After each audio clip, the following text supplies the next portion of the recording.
Hello everyone, welcome back to आपका अपना Indian medical lecture. नया टॉपिक डिस्कस करेंगे हम लोग। सेलोरिया, लार टपकना बच्चों में होता है, बड़ों में भी होता है, बहुत कॉमन प्रॉब्लम है ये, सब में देखने को मिलेगी। लार टपकना, सेलोरिया जिसे कहते हैं। डिटेल से समझेंगे, इसकी मेडिसिन बताऊंगा, यूज बताऊंगा, डोज बताऊंगा, क्या होता है, कैसे होता है, क्या ट्रीटमेंट ऑप्शन है, ड्रग का कॉन्ट्राइंडिकेशन क्या है, इंटरेक्शन क्या है, पूरा हिंदी इंग्लिश भाषा में हम लोग समझने वाले। स्टार्ट करते हैं सबसे पहले डेफिनेशन के साथ में। Saliva is the excessive flow of the saliva from the mouth, either due to the overproduction or inability of control it. यानी कि सिंपल बात है, जो सेलोरिया होता है, सेलोरिया एक ऐसी स्थिति होती है जिसमें मुंह से अत्यधिक लार बहती है, या तो लार ज्यादा बनती है, या उसे नियंत्रित करने में दिक्कत होती है। यानी कि पेशेंट को बहुत ज्यादा लार टपकती हो, मुंह से बात करते समय मुंह से लार निकल रही हो, या फिर सोते समय बहुत लार निकल जाती हो, ये प्रॉब्लम को हम लोग सेलोरिया कहते हैं। आगे बढ़ता हूं इसमें मैं कारण के बारे में। बेसिकली अगर कारण के बारे में बात करूंगा तो न्यूरोलॉजिकल डिसऑर्डर हो सकता है, किस लोगों को तंत्रिका तंत्र से संबंधित रोग, यानी कि पार्किंसन डिसीज हो सकता है, सेरेब्रल पाइसिस सेरेब्रल पाल्सिस हो सकता है, स्ट्रोक हो सकता है। अब कुछ लोगों ने देखा है कि आपने पैरालिसिस में भी वैसे पूरा रहता है, मुंह से भी लार टपकती रहती है, हमको उसे साफ करना पड़ता है पेशेंट को बार बार। तो वो कंडीशन भी न्यूरोलॉजिकल डिसऑर्डर में आती है। इसके अलावा कुछ ओरल प्रॉब्लम्स भी हो सकती हैं, जैसे कि पुअर ओरल मसल कंट्रोल, यानी कि मुंह की मांसपेशियों का कमजोर नियंत्रण, यानी कि पुअर कंट्रोल हो रहा है, मतलब ठीक से कंट्रोल नहीं हो पा रही है मसल्स हमारी। इसके अलावा डेंटल इश्यू हो सकता है, दांतों से संबंधित कोई समस्या की वजह से भी ज्यादा लार, ज्यादा बलगम बन सकता है। और बात करूं मेडिसिन के साइड इफेक्ट, बिल्कुल अगर कोई दवाई अगर साइड इफेक्ट कर गई है तब भी सेलोरिया, लार टपकने जैसी समस्या देखने को मिलेगी। इन्फेक्शन, यानी कि टॉन्सिलाइटिस और साइनोसाइटिस, दो प्रॉब्लम होती है, डिसीज रहते हैं। टॉन्सिलाइटिस या साइनोसाइटिस संक्रमण में भी इस तरह की प्रॉब्लम हो सकती है, सेलोरिया की मुंह से लार टपकना, ये प्रॉब्लम्स देखने को मिल सकती है। अगर मैं बात करूंगा सिम्टम्स की कि क्या क्या लक्षण और देखने को मिलेंगे, तो लक्षण की बात करो तो continuous saliva dripping from mouth, यानी कि मुंह से कंटिन्यूसली सलाइवा टपकते रहना।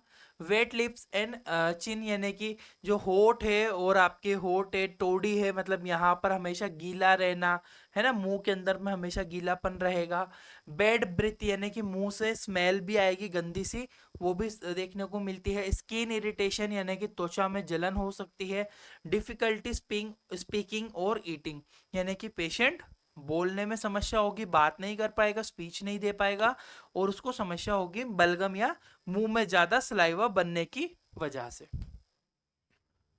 आइए बात करते हैं इसके कॉम्प्लिकेशंस के बारे में, जटिलता। अच्छा, क्या क्या प्रॉब्लम्स हो सकती है पेशेंट को? भैया डिहाइड्रेशन, निर्जलीकरण, पेशेंट को बॉडी में पानी की कमी हो सकती है, क्योंकि ज्यादा लार टपकेगी, ज्यादा लार बाहर अगर आएगी तो भी प्रॉब्लम होती है डिहाइड्रेशन की।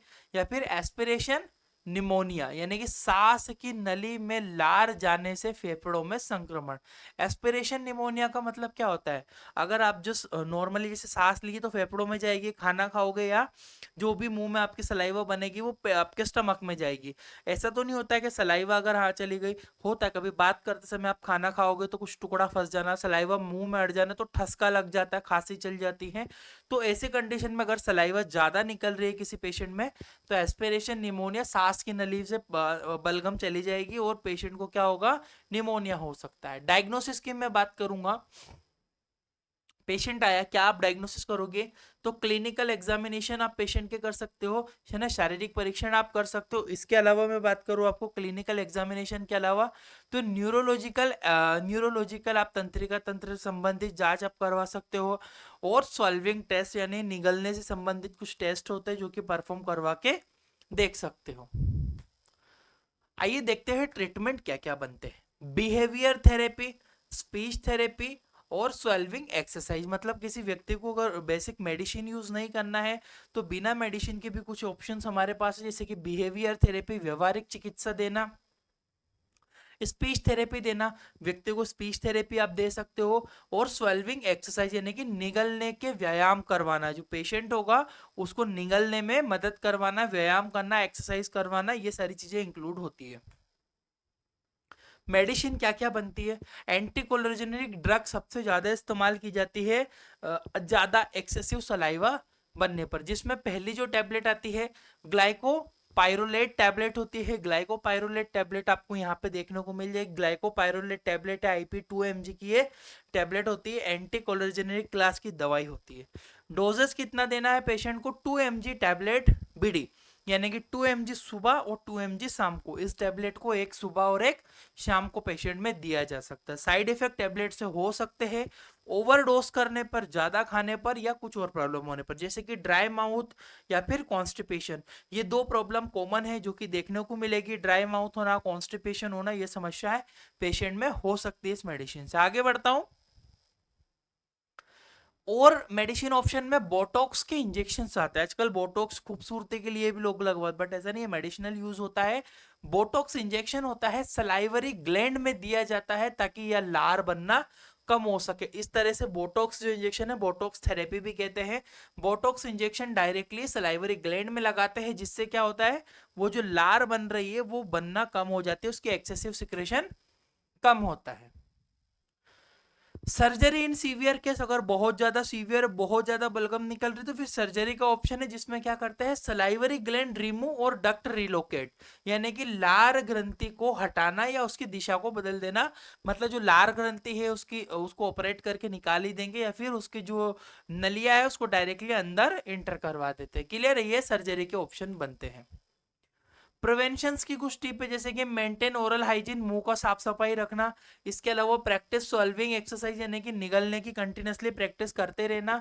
साथ में ट्रीट अंडरलाइनिंग न्यूरोलॉजिकल डिसऑर्डर, यानी कि मूल कारण का इलाज करना, यानी कि जो मेन प्रॉब्लम हो रही है पेशेंट को उसको ट्रीटमेंट देना। आई होप कि आपको ये समझ में आया होगा। डिटेल से आप पढ़ना चाहते हो और भी, तो Indian medical lecture play store पर ऐप अवेलेबल है, डाउनलोड करके ये कोर्स आप ले सकते हो, मेडिसिन बुक वाला। इसमें बुक मिलेगी PDF के फॉर्म में, पूरा कोर्स मिलेगा। हमारे अभी वीडियो देखी इस तरह से और भी PDF मिलेगी। डिस्क्रिप्शन कमेंट बॉक्स में लिंक है, एक्सपीरियंस सर्टिफिकेट मिलेगा सभी प्रैक्टिशनर के लिए। बहुत ही इंपॉर्टेंट ये कोर्स है, आप बिल्कुल इसको परचेस करिएगा, आपको बहुत कुछ सीखने को मिलेगा। Thank you for watching guys.